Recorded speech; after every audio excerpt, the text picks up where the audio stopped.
Generosity can begin with a simple gift, but when it becomes a family rhythm, its impact can last for generations. Hi, I'm Rob West. We want our children to experience the joy of giving, but generosity rarely develops by accident. Sharon Epps joins us today with practical ways to cultivate a generous spirit in your family from the early years through adulthood. And then it's on to your phone calls at 800-525-7000. That's 800-525-7000. This is Faith and Finance Live, biblical wisdom for your financial decisions. Well, it's always a pleasure to welcome Sharon Epps back to the program. Sharon is president of Kingdom Advisors, our parent ministry, which equips Christian financial professionals to integrate biblical wisdom into the advice and guidance they provide. Sharon, as always, great to have you back. I'm glad to be here. Sharon, you're also the co-founder of Women Doing Well, a ministry that helps women discover greater purpose and joy and generosity and encourages them to cultivate that same spirit in their families. So this topic is especially meaningful to you, I know. Let's take a look at generosity opportunities, perhaps by age group. When parents want to nurture generosity in young children, let's say, where do they begin?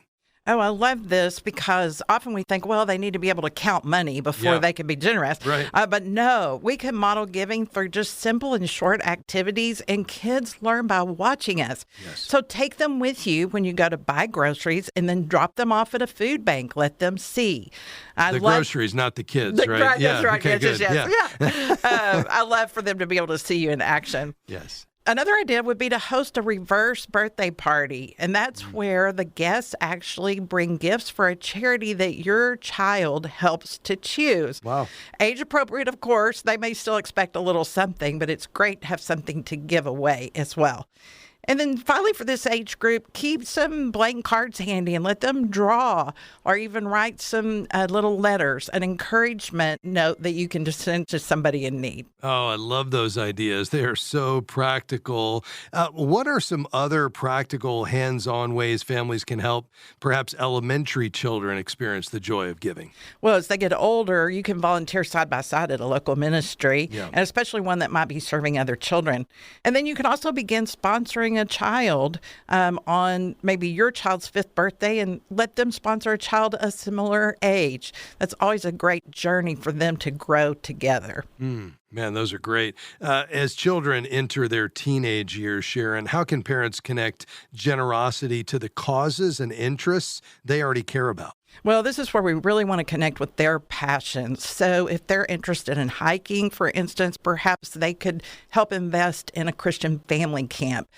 Spring break or other holidays could become a serve week where you do fun things and help charity. My kids, for instance, went on spring break mission trips growing up. They continued it in college because it just became what we do. And I think that's exactly right. Now, generosity often involves sacrifice. So what are some creative ways parents can help teenagers experience the cost and the joy of giving? Well, this is where you can involve them experientially. So, there's a survivor pantry challenge where you live off of what's already in the house and limit your grocery purchases. That's something that can be fun, but also educational for those older kids. Yeah, that is so good. All right. Now, as we transition into adulthood, what does it look like to encourage generosity there? Oh, there's so many great things. But one of the ones I would encourage you to think about is opening a donor advice fund in their name, help seed it, and perhaps match money that they add to give away to others. This is great. Sharon, what I love here is that, yes, we can give money,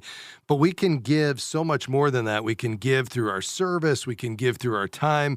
And this has really been a hallmark of your teaching for a long time, is that we need to expand our view of generosity, don't we? It really is a whole life, purpose-filled generosity that makes a difference. And Sharon, you've seen the fruit of this. Perhaps one story that comes to mind from your own family as you've done this with your kids? Oh, absolutely. In fact, my daughter adopted a compassion child when she was 5 and kept up with her all the way through as they aged out, and it was a beautiful experience. That is so good. Well, it's clear generosity is caught more than taught, and when families practice it together, they plant seeds that can grow for a lifetime. Sharon, great ideas. Thanks for stopping by today. Glad to be here.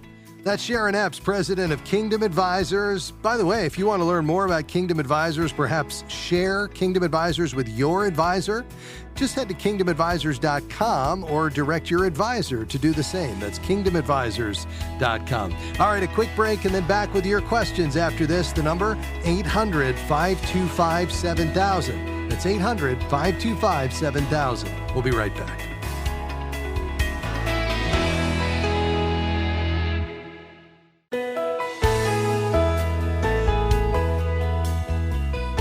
The opinions offered during this program represent the personal or professional opinions of the participants, given for informational purposes only.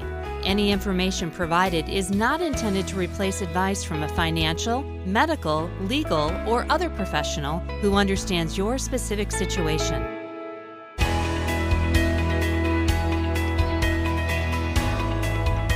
Thanks for joining us today on Faith and Finance Live. I'm Rob West. Well, we've got a busy show for you today. We're going to begin taking your calls and questions. So now is a great time to call with those financial questions at 800-525-7000. Again, that number 800-525-7000. The team is standing by. They're ready for you. We just need your calls. Then coming up in our final segment today, Bob Dahl stops by, and we'll get Bob's take on the markets. A busy day in the markets. Related to, well, oil back up on the news that this war is not over. President Trump saying that he is going to have another strike coming and that it's going to be intense. And as a result, Brent oil jumps back above $90 a barrel, and we see a sell-off on the Dow Jones. The Dow dropping more than 1,100 points. It's the worst day since April 2025. Now, that's not that long ago, and we're still up in the clouds for all intents and purposes, but we do see a big sell-off today. We had the NASDAQ down nearly 2%. Again, the market processing this news about, no further negotiations at the moment. We're in all-out war. We also have a Fed data that we will get. Fed Chair Warsh says the Fed will not hesitate to act on inflation, and the market processing that as well. Bob Dahl will weigh in on all of that straight ahead. And, of course, taking your phone calls today as well. So at any point during the broadcast, whether you're thinking about paying down some debt or giving wisely, maybe it's investing for the future. How do you navigate this market that is seemingly quite volatile at the moment? Or maybe you're thinking about your credit card or preparing the next steward. You know, that's something that a lot of folks really want to think about. How do I pass wisdom before wealth? Because if wealth grows faster than wisdom, well, I'm in a danger zone. So how do I make those small deposits over a lifetime to be able to invest in the next generation? We want to help you do that. So whatever those topics you're thinking about today, call right now, 800-525-7000. We started today by talking with Sharon Epps about generosity and really how we can cultivate generosity in our families. You know, we all want to be generous. And most of us don't need to be convinced that giving is good or we should live with open hands. But here's the reality, if we're honest, generosity doesn't always come easy. We run the numbers. We worry about the future. We worry if or even wonder if our small gift will matter. We calculate our giving based on what we feel we can afford. But I think underneath those questions is the question, do I really need to give? And if so, how much do I give? And if giving is another obligation, well, then it'll always feel heavy. If it's only about what we can afford, it will always feel scarce. But Scripture starts generosity somewhere far deeper than our budgets, with our identity. You know, Ephesians 2, we read, you'll know this verse well, by grace you have been saved through faith. It is the gift of God. You see, before you ever give $1, I want you to remember that you're a recipient, and I'm a recipient of mercy and forgiveness and adoption and daily bread and a future with Christ. You see, folks, you and I are living on a gift of grace, and that changes everything. Now, the Apostle Paul takes it even further, though, in 2 Corinthians 8:9, when he says, and I love this verse, you know the grace of our Lord Jesus Christ, that though he was rich, yet for your sake he became poor, so that you, by his poverty, might become rich. Think about that. It's the powerful picture of divine generosity. Jesus didn't cling to his wealth or his glory or his status. He poured himself out, entering into our poverty so that we might share in his riches. And that is the heart of the gospel. That's what Moody Radio has been proclaiming on these airwaves for 100 years. Not just forgiveness from sin, but transformation into a generous people. Because God's grace doesn't just rescue us from something, it's invitational. It invites us into something. And that thing it invites us into is a life that reflects the giver. So our giving then is not in an effort to earn God's favor. No, it's a response to the favor that we've already been given. Because as 1 John 4:19 says so plainly, we love because he first loved us. So generosity then is a response to the love that we've been given. Salvation isn't something we earn. It's a gift that fuels our giving to be joyful and free and grace-filled. So think about that today, that, grace ultimately moves giving from pressure, I have to privilege, I get to. And that's a way, I think, to view our giving. And to where we started today, it's an opportunity to communicate that to the next generation so that they can be generous. In fact, in the next segment, in addition to what Sharon shared today, John Cortina wrote an article on this in Faithful Steward, our magazine, where he shared practical tips and ideas to actually help cultivate that generous lifestyle with your kids. I'll share that with you. We'll also begin taking your calls and questions. That number to get in on the conversation today, of course, 800-525-7000. You can call right now, and we'll get to as many calls as we can between now and the end of the program, beginning in this next segment. But call right now, 800-525-7000. Hey, let me also mention, before we head to this next break, about our friends at Preborn.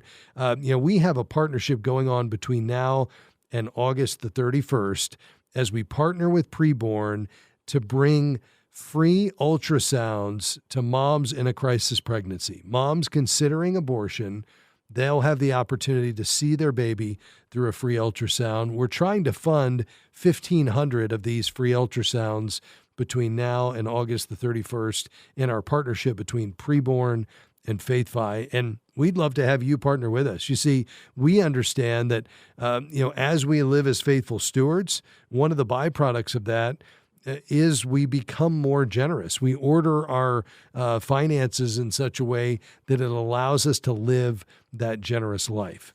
And when we do that, we're often looking for places to give that align with the heart of God. And clearly the vulnerable, those in need, are one of those places that we want to, fund when we can. And so that's why we partnered with Preborn, and we want to invite you into that opportunity to help us fund these 1,500 free ultrasounds. So if you would like to be a part of that, it's quick and easy. Every $28 given will go toward one of those 1,500 free ultrasounds. Just head to faithfi.com/preborn.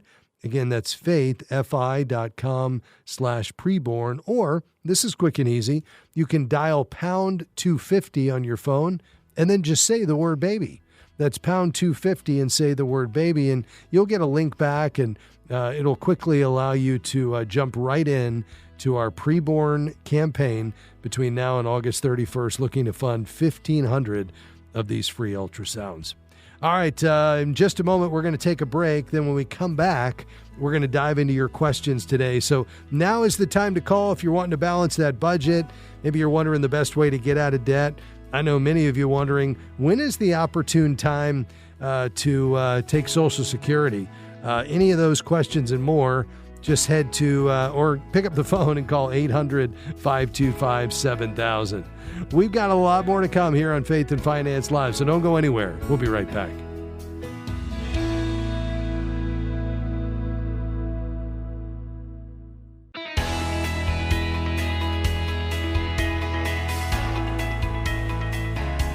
Thanks for joining us today on Faith and Finance Live. I'm Rob West. Well, we've got the calls coming in, but still some lines open. So if you have a question, call right now, 800-525-7000. Again, that's 800-525-7000. You can call right now. Let's dive in today. We're going to begin in Illinois. And James, welcome to the broadcast. Go ahead, sir. Hey, good evening. How are you? I'm doing great. Thanks for your call. Good. Real quick. So I'm married, and my wife and I, and we just bought a home, and my mom co-signed on my mortgage. My wife is not on the mortgage. And I want to set up where if something happens to me, that my wife will still be protected.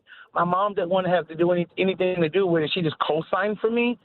Should I put it in a trust? I just want to make sure that my wife is protected. And if something happens to my mom or what have you, that, no, her siblings couldn't come after her or try, try to put my wife out. I am the power of attorney with my mom, and I was wondering if I should do a trust or not. Okay, yeah. And so it's not currently in a trust, correct? It is not. It is not. I just purchased like a month ago, actually. Okay, got it. Yeah, makes sense. So here's the bottom line. I mean, the biggest issue is to distinguish between the mortgage and the ownership of the home. So a cosigner of the mortgage is not automatically an owner of the property. It really comes down to whose names are on the deed. So is your mom only a cosigner on the mortgage, or is she also listed on the deed? Me and her, we both did it, my mom and I.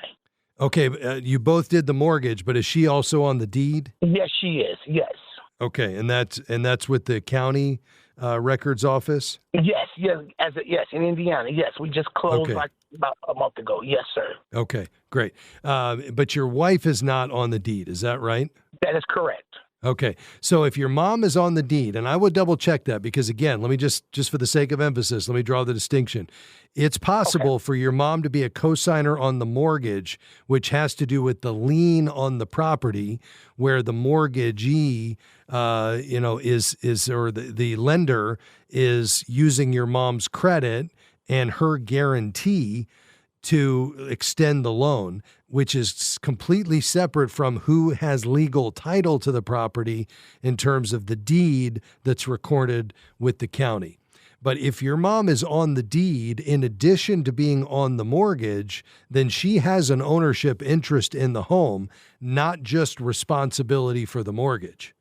And so if that was not the intent, if the intent was really just to have her help you secure the mortgage at favorable terms by adding her as a cosigner, and the intent was for her not to have real interest in the property, the real estate, then you would want to remove your mom's ownership from the property through something called a quitclaim deed, and I would probably get a real estate attorney involved, because proper titling matters, more than simply creating a trust, because the title, the deed, is what ultimately drives who the owners are of the property. And if you all were co-owners, then if you were to pass away, that's your mom's asset. If your mom were to pass away, her portion of the property could in fact go to her heirs, and they may not necessarily be you. Does that make sense? Yeah, and I'm her only child, so that's what I was thinking. Okay. Yeah. Got it. So I need to talk to an attorney. Okay, thank you so much for taking my call. I appreciate that. Well, happy to do it. And yeah, I think this is a great question. And, she can be removed from the deed if she's willing to give up her ownership interest. And so what would happen is an attorney would prepare a new deed transferring her interest to you or to you and your wife, depending on how you want to own the property. And, keep in mind that removing her from the deed does not remove her from the mortgage. The lender is not going to release her from being legally responsible for the debt. That's not going to happen until you refinance or sell the house. But you could clear up the title by, by a real estate attorney drafting a new deed. And she's essentially going to be gifting to you or to you and your wife her portion of the property, which would probably have to be reported to the IRS, even though that would not be taxable. Oh, wonderful. Okay, great. Thank you so much. I thank you for all you do, and you make it a great day. You too, James. God bless you, my friend. Call anytime. Let's go to Georgia. Faith, how can I help? Oh, okay. I have a big question. I've been very frugal through my life. We never had much, but I put money aside. I have a Roth, and I have some other things. But my property and house, they've estimated between $40,000 and $50,000 that would be sold upon my death. I'm in my 70s, and I want to live in my house until I die. But I have two daughters, one that's very responsible, and then I have one that's 42, and she just blows through money. And I've been reading this book by Ron Blue. I read it years ago, but I'm reading it again about splitting heirs. So I know that the worst thing you can do is give money to somebody that doesn't know how to use it. But my question is, the money will be divided between my two daughters, and I am working with an attorney to set up a trust.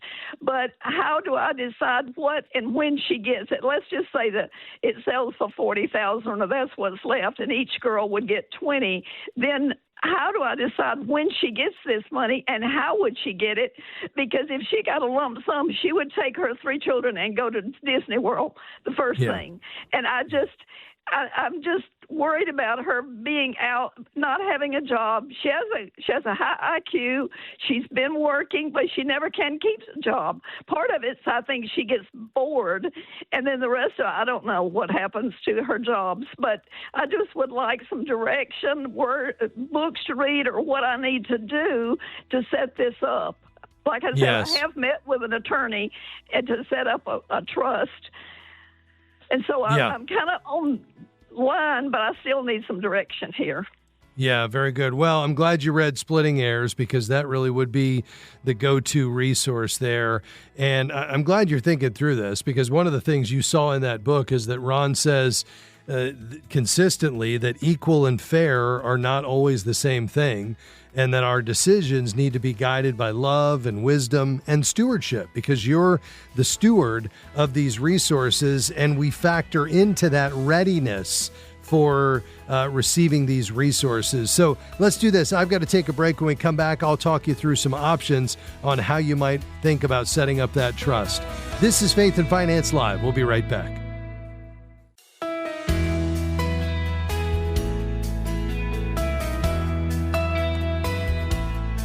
Grateful to have you with us today on Faith and Finance Live. Coming up in the next segment, Bob Dahl stops by. Big sell-off in the markets today.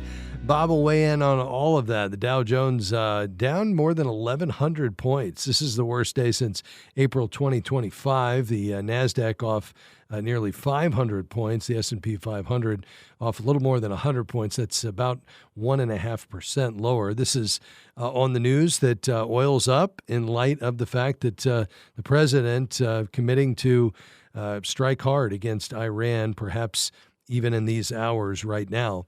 And also more data out from the Fed. Fed Chair Warsh saying he's not going to hesitate to act on inflation. That means potentially raising rates. We'll get Bob's take on all that straight ahead. In the meantime, we're taking your calls and questions. If you have a financial question, now's a great time to call 800-525-7000. You can call right now.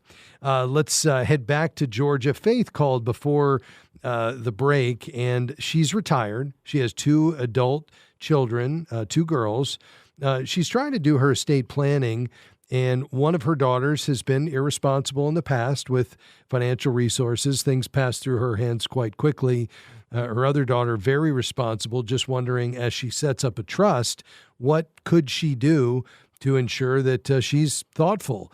And she's read Splitting Heirs, which is probably my go-to on this topic, where Ron Blue teaches that equal and fair are not always the same thing, and that our decision should be guided by love and wisdom and stewardship, not favoritism or fear. And that often, leaving identical inheritances outright may not be the wisest or most loving approach. You can still treat them equally in value while distributing assets differently. Now, if, Faith, you decided to give them equal amounts, but to handle the distribution of those assets differently, well, that's where a trust can really shine. And so if your daughter's likely to spend the inheritance quickly, we could put in guardrails that emphasize stewardship and protection rather than control. Because one thing we want to be very careful about, and this is a caution, is we want to avoid using a trust to control everyday life choices unnecessarily. The purpose is to encourage wise stewardship and provide protection, not to micromanage an adult child's life. And that's where I think an experienced estate planning attorney can help you tailor the trust to her needs. Let me give you some examples of common trust provisions. You could do age-based distributions. You could say, give a portion at 35, a portion at 40, a portion at 45 instead of a lump sum. You could do annual or monthly distributions. You could do what are called HEMS distributions, HEMS, health, education, maintenance, support. That means it's legitimate needs. You could do matching for earned income. This is where if you have a child who's, not shown a real strong work ethic, you could supplement what they earn rather than replacing it. So you're matching it. You could specify that it's for educational training or home purchase assistance or medical expenses. You can also say there's no distributions while creditors or lawsuits or certain financial risks are present. All of those things, would be put in place as guardrails to avoid her kind of running through the money in a very short period of time. Does any of that kind of pique your interest, Faith, in terms of what might be helpful here? Yes, I especially like matching what she's earning. Yes, ma'am. I had considered that before. That sounds good. Just like I said, she gets jobs and then she loses them, and then she's calling me for rent or car payments or something like that. So, I'm not going to live forever, and I'd like for her to learn something, but just when I think things are looking better, she'll call and have that same problem again, which tells me exactly what Ron Blue has been talking about. She should have learned this before, but she never has. And the other daughter is quite aggravated with the whole thing. But I want to do something for this one. I've been looking at that college program where you can put money in and they can't get it unless they go to college or some kind of training. And so I was thinking about getting someone to help me set that up. She has 3 children, 5, 10, and 14, and starting that for them. So when they get ready to go to school or some kind of training, at least there would be some money for them, and she couldn't get a hold of it. That's my concern. She would get a hold of that and say, well, let's just go to Disney World. That's her thinking, which is so, anyways, just diametrically opposed to what I taught them, which makes it really hard. But I like that about setting up that way. That she has to earn so much money before she gets it. And then the other thing you mentioned was, so much at 35, 40, and 45, different ages. Yes. That's right. Yeah, I think given what you're talking about here, Faith, where, she's losing jobs, she's struggling financially, the repeated calls for help, I think that really just strengthens the case for keeping it in a discretionary trust rather than giving her a lump sum and looking at these options like monthly income distributions or, matching earned income or the periodic distributions at an age, certain. With regard to the 529 for the grandkids, the key for that would be to make sure that there's another trustee or trusted person who owns the 529. Because if your daughter is the owner of the 529, then she controls the account and can change the beneficiaries or withdraw the money. If she is not the owner, another trusted person is, and your grandkids are the beneficiary, then she doesn't have control over the money whatsoever. Only the owner of the account does.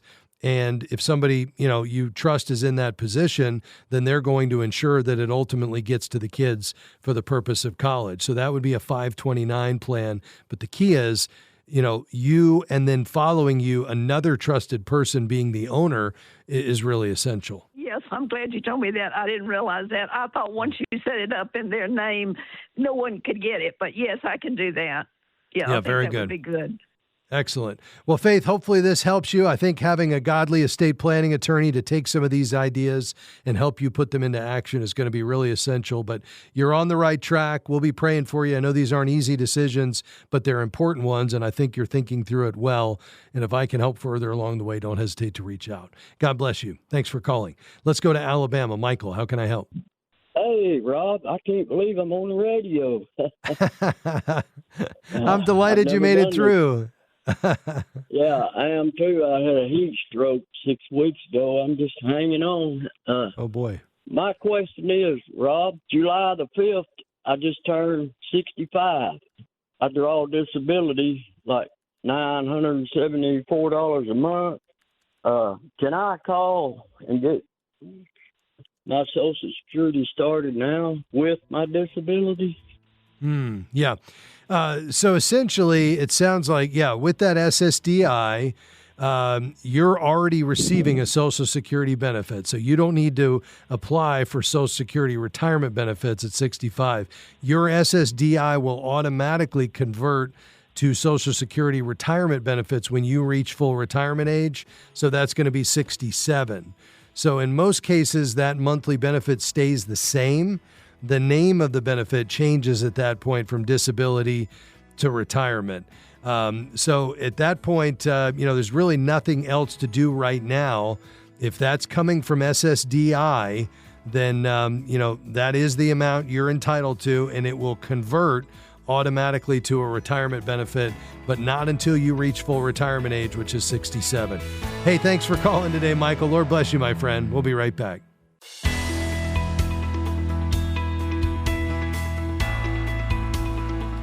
Thanks for joining us today on Faith and Finance Live. I'm Rob West. Well, we're taking your questions today, but first, Bob Dahl is here, and good thing. This market's been a little volatile today, to say the least. Bob, looks like down 1,100 points on the Dow, the NASDAQ down 1 3/4 points. I guess oil and the Middle East driving this, is that right? Yeah, plus the Fed and the bond market. As you know, the Fed met and did not change rates, and the bond market promptly jumped in yield. I think 7 basis points on the session. So we're at 467, which is another new high. The 30-year 5.2% highest level in almost 10 years. I think what the bond market is saying, okay, guys, you're talking about inflation's a problem. You're going to get it down, but you're not doing anything about it. And that's fed into the decline in the stock market, not a bit helped by, as you point out, the oil price and the situation in the Middle East. So not a pretty day. Yeah, no, not at all. So where do you think that means we go from here on interest rates? Well, I look, the path of least resistance in the near term will continue to be to creep higher. The markets are saying to the Fed, if you don't raise rates, inflation is going to stay a problem, and we're going to move up in yield and down in price. How long that lasts, who knows? Because if rates go up enough, it'll slow the economy down, inflation will fall, and the Fed won't have to do anything. But that's going to take a lot of patience. Yeah, it sure will. And obviously with the midterms just around the corner, neither of these, the continued war and a slowdown in the economy and higher interest rates, are what the president wants to finish the year with, right? You got that right. That's a pretty bad recipe for trying to hold on to the House and the Senate, Rob. Yeah, that's for sure. Bob, as we look at earnings, I mean, we're seeing another earnings season kick up here. What are the early signs on that? Well, they're good, but not great. They started great in the second quarter reports, the financials are so on. And now we're having, on balance, companies still reporting better than expected.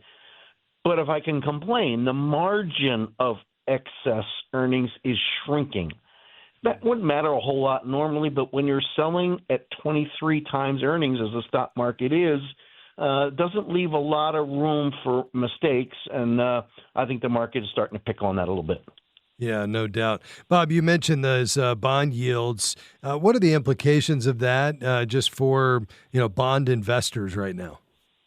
So if you own the bond fund today, a mutual fund or a bond by itself or a collection of them, chances are you lost money because when interest rates go up, bond prices, as you know, go down.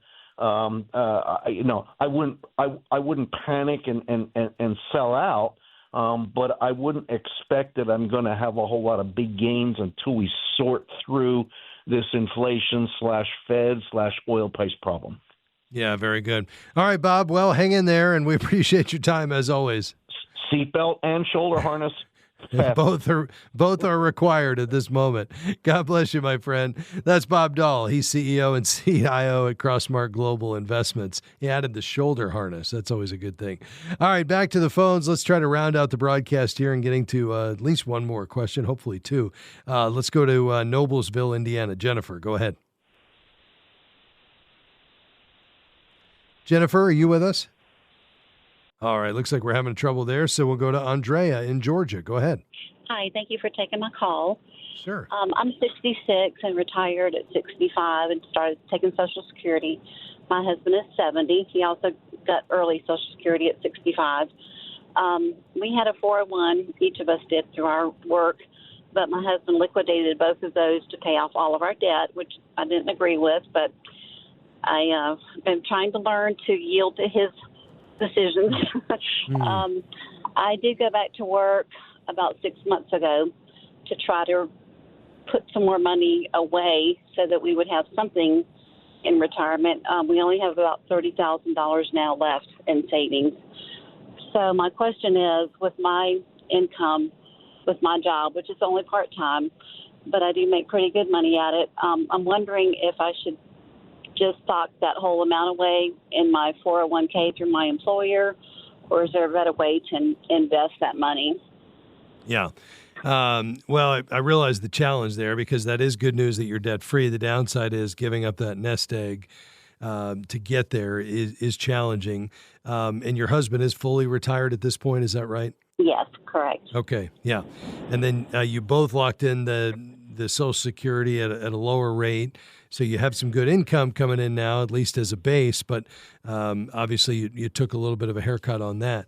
Does your new employer offer any kind of matching? They do. They, okay. I believe it's 5% of the first. I'm not sure. I'm not sure what the total is that they match. Sure. Well, we want to take full advantage of that. So I would say just make that 401k your home base. And really the goal here is to rebuild savings while you're still earning. And so, contribute at least enough to receive that full employer match, and if possible, increase contributions over time. We want to maintain that emergency fund. We don't want to take on any more debt. We want to keep spending as lean as possible, and let's just try to treat that income that you have, if you can, as really just money to rebuild savings. And try to sock as much of that away as you can and build up a little bit over time. And is he willing or able to go back with maybe and take on some part-time work to do the same thing? No, he's healthy enough to do something part-time, but he did work really hard. He's worked for 46 years, and he really didn't want me going back to work either. But, I wanted something there to fall back on. But no, he will not entertain that thought. So what is his plan currently, Andrea? Is he thinking you all can just make do on the Social Security alone? Yes, sir, pretty much. That's his, take a day at a time. Yeah. And, okay. Yeah.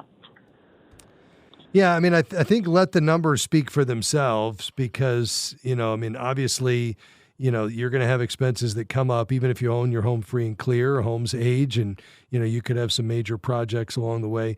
Are you all completely debt free, including the home, or are you renting? Yes, we own our home. We have 2 vehicles, and we've paid off everything. Okay. And what is the value of that house?